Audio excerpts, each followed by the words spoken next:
Episode 2 is really Frankie's story. She's been out of prison for about 1 year, and now she's back in prison. She's charged with breaking parole, and also there's a potential charge of murder hanging over her. I think it's a bad case of deja vu for Frankie.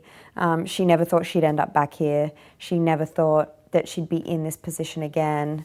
And lo and behold, you know, the brawler doors open and she's walking through those gates. So it's confronting.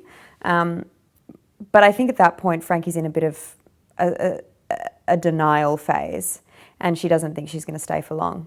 Her coming back is a big strain on her relationship with Bridget. Bridget feels that Frankie has been dishonest in not disclosing some of her information and interaction with Mike Panisi, which has led her being brought back to prison. Frankie being back in Wentworth puts a huge pressure on their relationship and the life they thought they had together. And then the icing on the cake is Frankie finding out that the gun has her DNA all over it and that it's a very positive match for her. It's a really interesting thing, Frankie being on the same side of the bars as Ferguson, and obviously Frankie seeing Ferguson in teals for the first time. It's a whole new world. And what's interesting about those two women, I think, is that they understand the animal within each of them, and I think they like to play on that. So there's a bit of friction there. And by the end of the episode of episode 2, Frankie realises that she has to get on with life in the prison because she may not be leaving anytime soon.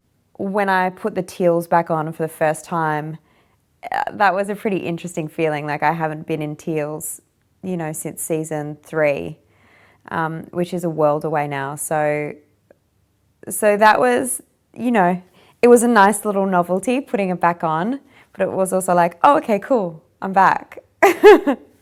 So season 5 sees us saying goodbye to Maxine, who's going off to receive treatment for her cancer. But it's not necessarily goodbye forever.